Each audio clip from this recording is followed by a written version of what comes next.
आज हम बनाने लगे हैं आलू बुखारा और इमली का शरबत। बहुत ही ये मज़ेदार होता है। गर्मियों के लिए ये ठंडा भी होता है, मैदे के लिए भी और जिगर के लिए भी अच्छा होता है।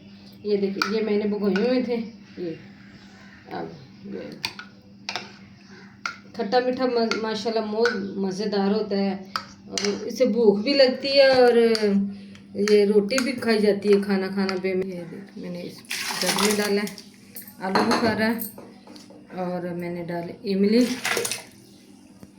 और थोड़ी सी मैंने चीनी डाली हस्बे ज़रूरत।